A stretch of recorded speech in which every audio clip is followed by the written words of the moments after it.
Here is the another question of sale and purchase of business।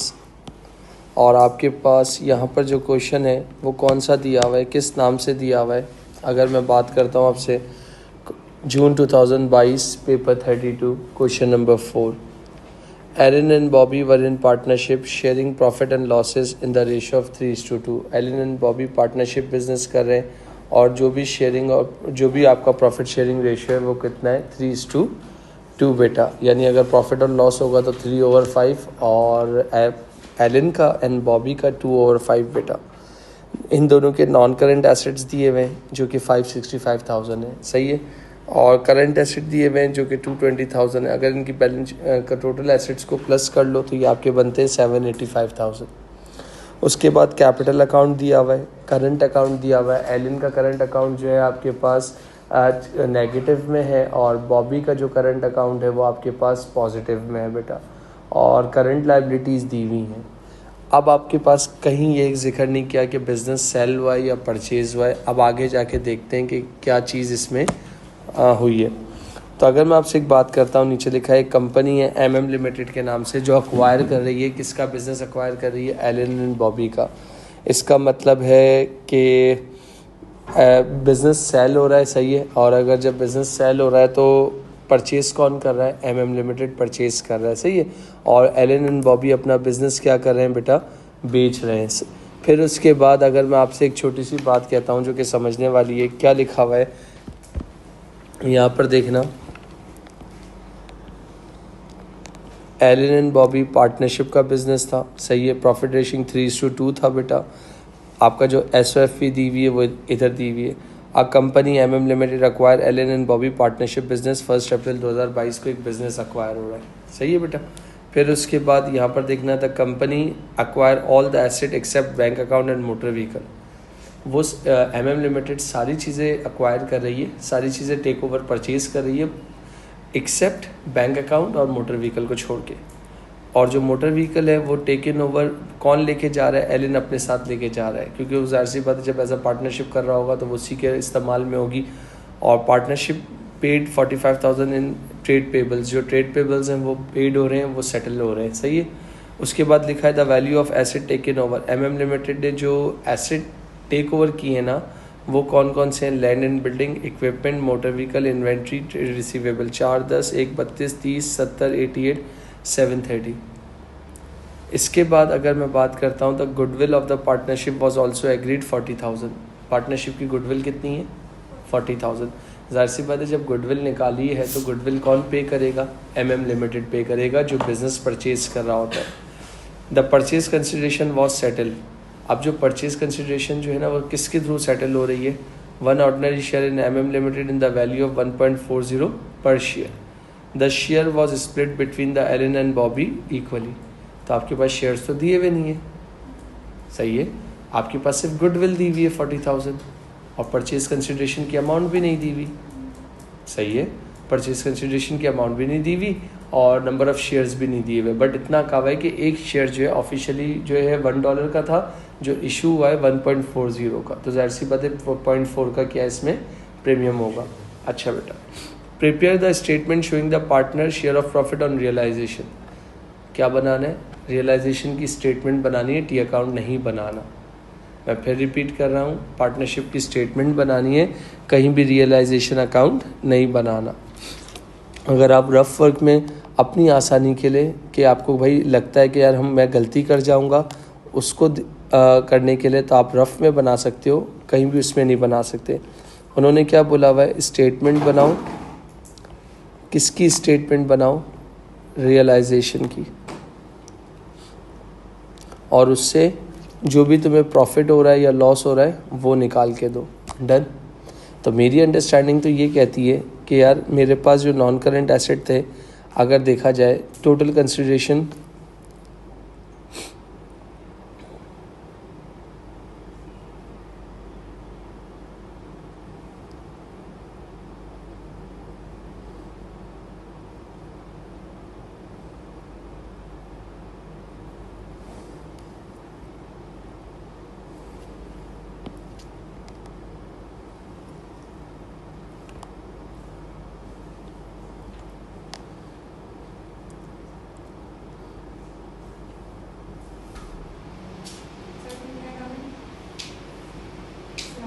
ये देखो, अगर मैं सबसे पहले बात करता हूँ नॉन करेंट एसेट,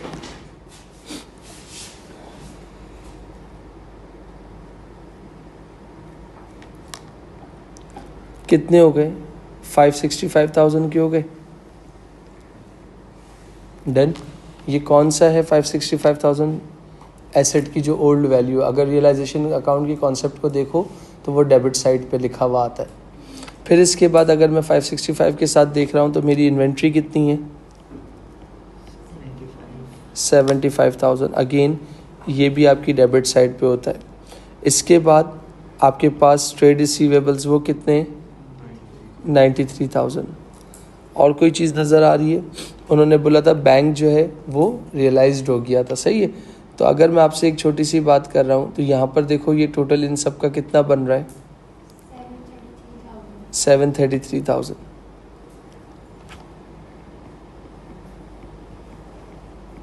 ये मेरा अगर देखा जाए, मैं सिर्फ अपनी आसानी के लिए लिख रहा हूँ कि ये मेरा कौन सा बैलेंस होगा। आप मत लिखना, सिर्फ आपको समझाने के लिए। ये क्या है? टोटल डेबिट बैलेंस, यानी एसेट्स की ओल्ड वैल्यू। आपको इजी करने के लिए लिख रहा हूँ, आप एग्ज़ाम में नहीं लिखोगे, सही है। फिर इसके बाद जी बेटा, बैंक आता ही नहीं है रियलाइजेशन में, सही है। फिर उसके बाद मैंने कहा कि जो मेरी परचेज कंसिडरेशन थी वो टोटल एसेट कितने टेक ओवर कर रहा था? 730। और गुडविल उन्होंने कितनी बोली थी मेरे ख्याल से? 40,000। तो इसका मतलब मेरी परचेज कंसिडरेशन कितनी बन गई बेटा?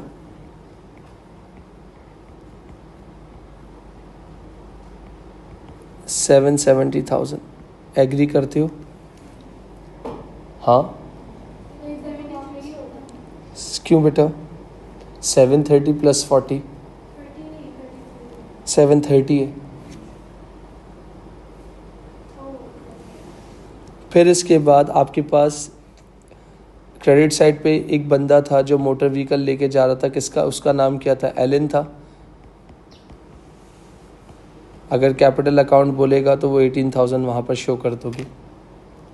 फिर उसके बाद अगर मैं आपसे एक बात करता हूँ, परचेज कंसिडरेशन आ गई। फिर आपके पास ट्रेड पेबल का डिफरेंस आया था। ट्रेड पेबल ऑफिशियली थे कितने? 46,000। और सेटल कितने पे हुए थे बेटा? 45,000 पे। तो इसका मतलब 46 के थे, 45 पे सेटल हुए थे। 1,000 रुपये का क्या हो गया? गेन हो गया एक तरह से। इनका टोटल करके बता सकता है कोई बच्चा कितना आएगा? जी बेटा, 79,800। अगेन अपनी आसानी के लिए सिर्फ बात कर रहा हूँ, इसको मैंने क्या बोल दिया? Total credit balance. इनका डिफरेंस निकाल लो, कितना आएगा?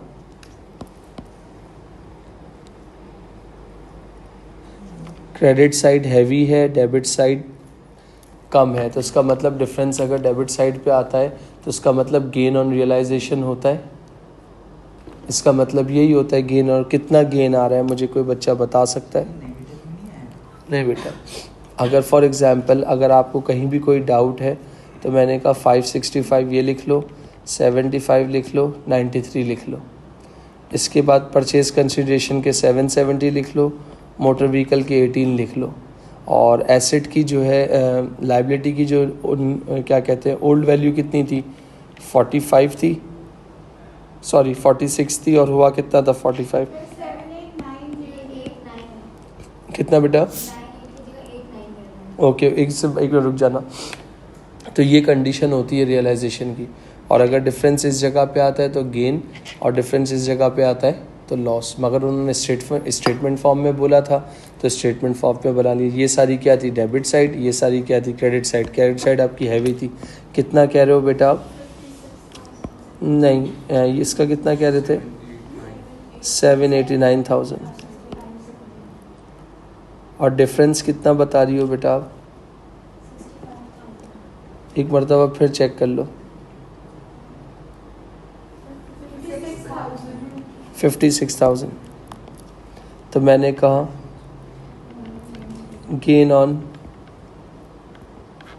रियलाइजेशन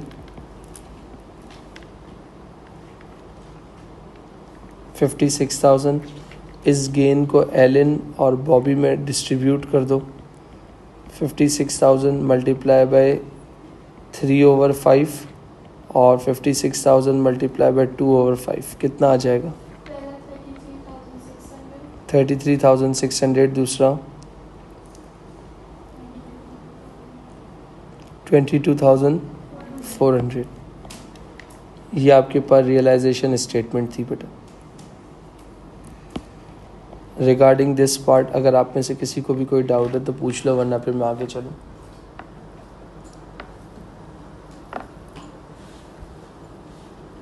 फिर उसके बाद उन्होंने बोला था पार्टनरशिप का क्या बनाना है, कैपिटल अकाउंट, ताकि कैपिटल अकाउंट को क्लोज करो। अब जब कैपिटल अकाउंट को क्लोज करने का एक ही तरीका है, ये देखिएगा।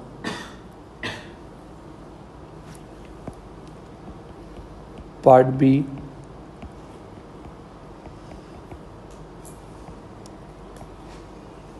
एलन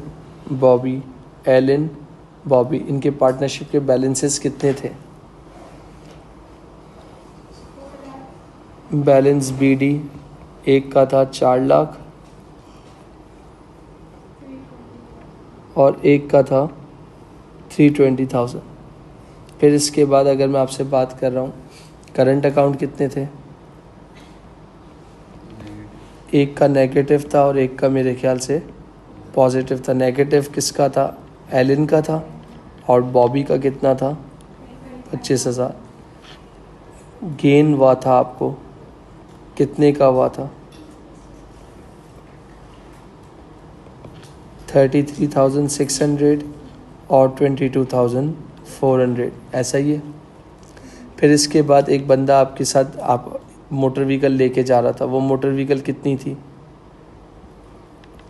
एलन लेके जा रहा था 18,000 की, ऐसे ही है।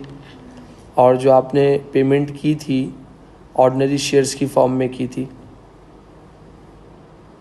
और वो किस तरह की थी ये देखिएगा। Your purchase consideration is 770,000। Done. अब 770,000 में से अगर मैं आपसे कह रहा हूँ गुडविल के कितने पैसे माइनस कर दो,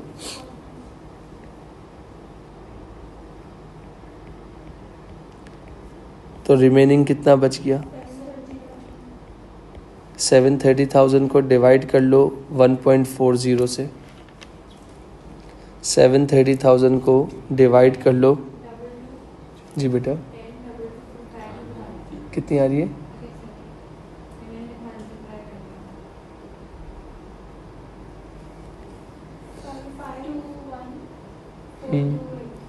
नहीं, फिर गलत आ रही होगी ना। एक मिनट रुक जाओ जी, कैलकुलेटर दो।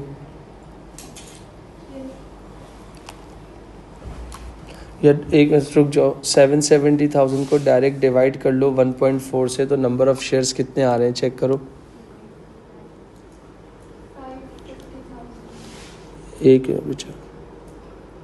770,000 को अगर मैं कैपिटल इक्वली बोला हुआ है ना, 770 डिवाइडेड बाई 2, सॉरी बस छोड़ दो। 770,000 को डायरेक्ट डिवाइड कर लो किससे? 2 से। तो एलन के पास कितना आ जाएगा बेटा? एक में बेटा 385,000 एलन का ऑर्डिनरी शेयर कैपिटल, और बॉबी का भी कितना आ गया? 385,000। सही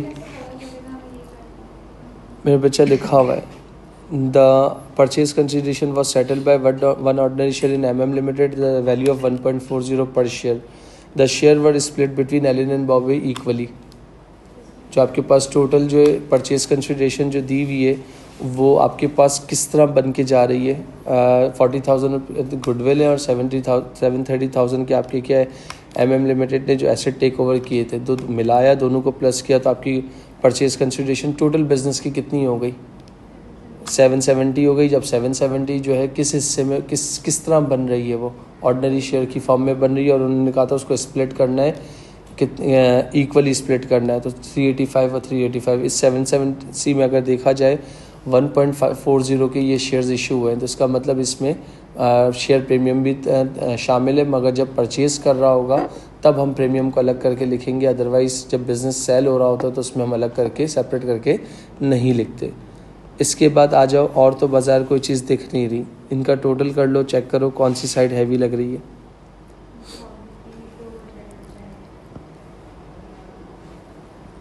ये एलन हो गया, पहले एलन पर देख लो, एलन की कौन सी साइड हैवी है। मेरे ख्याल से एलन की क्रेडिट साइड हैवी है, कितनी है, 433,600 बन रही है। 433,600 में से इन सबको माइनस कर दो तो बैलेंसिंग फिगर कितनी आ रही है बैंक, 433,600 माइनस 6,000 माइनस 18,000 माइनस 385,000 कितना आ रहा है, 24,600। इसका मतलब क्या है, इस डेबिट साइड पे बैंक के आने का मतलब क्या है, जब पार्टनरशिप बनाओगे तो इसका मतलब पार्टनरशिप बिजनेस को एलन को ये पैसे देने हैं, ओके। और अब आ जाओ, इसके बाद यहाँ पर मैंने क्या लिख दिया, 433,600। अब बॉब पे आ जाओ, बॉब की कौन सी साइड हैवी है, डेबिट साइड हैवी है, 385,000 डेबिट पे था, माइनस कर दो 320, माइनस कर दो 25, माइनस कर दो 22,400, तो कितना डिफरेंस आ रहा है, 17,600।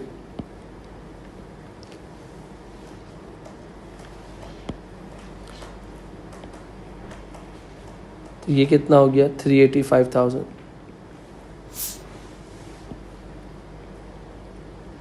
नेक्स्ट पार्ट देख लो क्या मांगा है, जर्नल एंट्रीज मांगी। अब ये किसके थ्रू कौन मांग रहा है, किसके थ्रू बनानी है, एमएम लिमिटेड के थ्रू बनानी है। और जर्नल एंट्रीज का मतलब हो गया, यहाँ देख लेना पार्ट सी,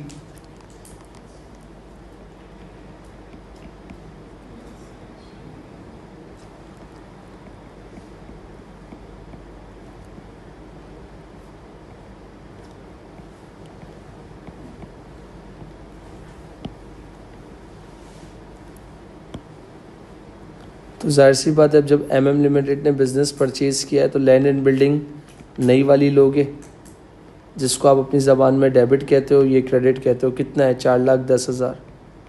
फिर इसके बाद इक्विपमेंट की वैल्यू, इक्विपमेंट कितने का था, 1,32। इसके बाद मोटर व्हीकल कितने की थी, 30। इसके बाद इन्वेंट्री कितने की थी, 70।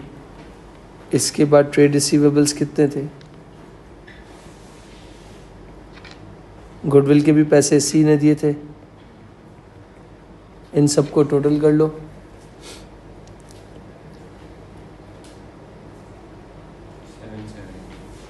नहीं,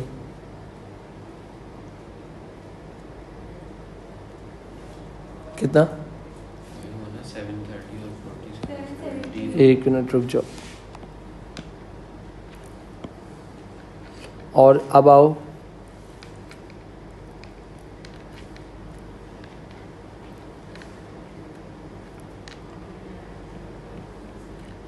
शेयर कैपिटल कितना था और शेयर प्रीमियम, इसका टोटल करो, इसका टोटल करो। आप कह रहे हो यहाँ पर डेबिट पे कितना आ रहा है, 770 आ रहा है। अब 770 आ रहा है तो क्रेडिट साइड पे उस 770 में कैपिटल की अमाउंट कितनी है और प्रीमियम की अमाउंट कितनी है, वो आपको फाइंड आउट करनी है। वो आपको भी फ़िलहाल नहीं पता। अगर मैं आपसे कहता हूँ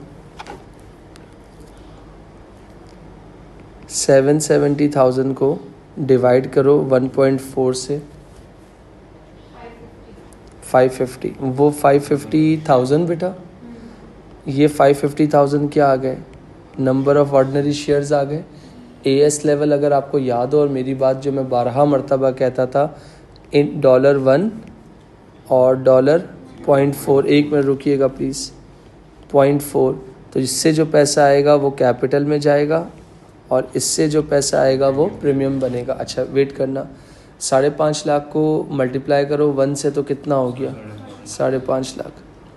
अच्छा बेटा, और 5.5 लाख को मल्टीप्लाई करो 0.4 से,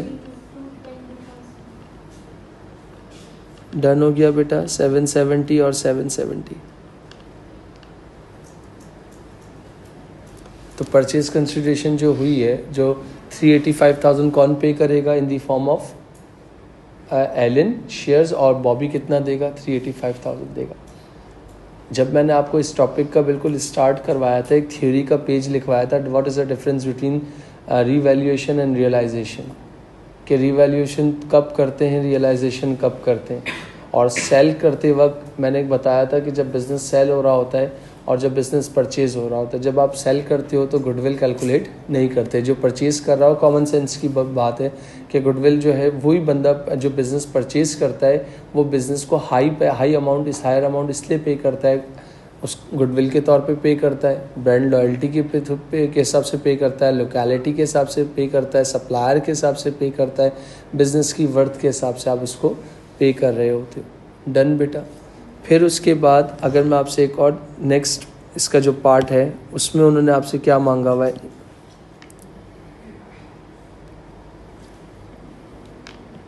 कौन सा पार्ट है, पार्ट डी में क्या मांगा है,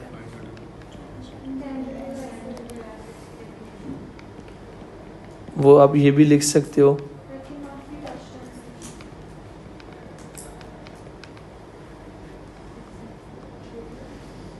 is an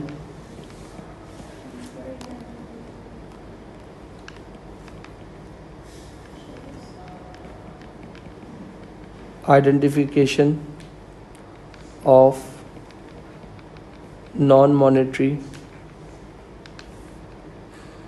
assets without physical substance। और आप ये भी लिख सकते हो, intangible non-current asset are long-term asset which cannot be seen or touched but they cannot exist but they do have a value।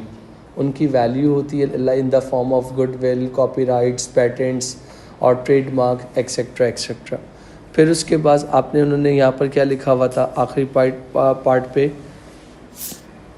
Next जो पार्ट इन्होंने आपको दिया हुआ था वो क्या बोला था, discuss the reason why purchase consideration was more than 730,000, यानी परचेज कंसिडरेशन आपकी क्यों ज़्यादा है 730,000, आपकी परचेज कंसिडरेशन इज़ योर 770,000, इन्होंने कहा है कि वाज मोर देन 730,000, क्यों ज़्यादा हुई।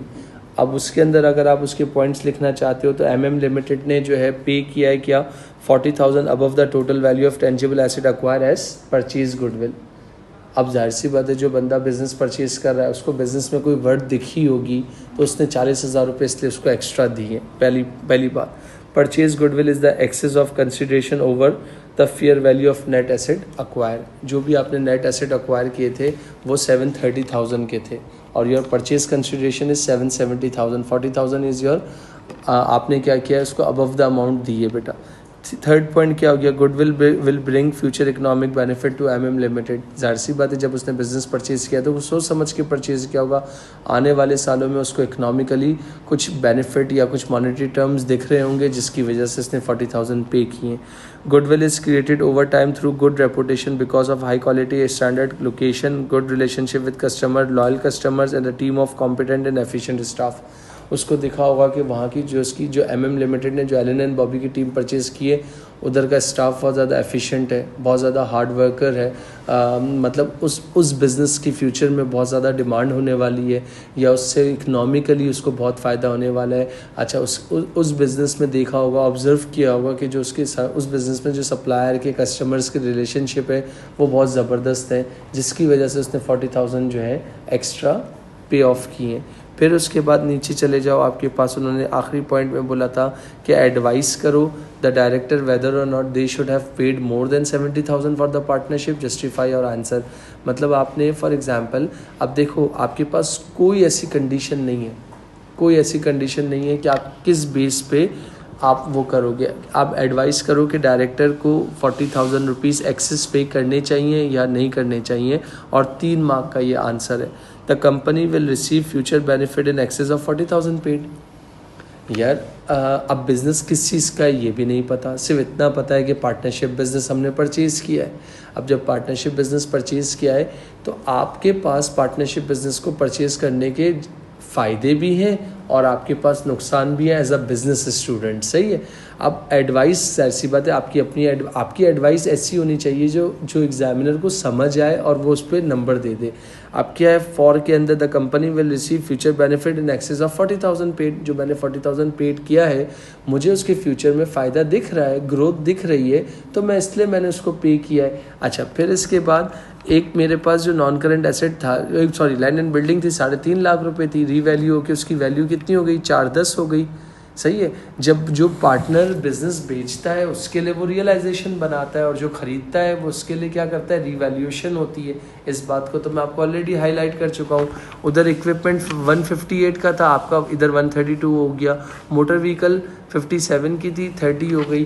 तो इसका मतलब मिला जुला एक चीज़ें समझ में आ रही थी। बट आपने फिर क्या है, दूसरा एडवांटेज में क्या लिख सकते हो, it is difficult to accurate value of the goodwill.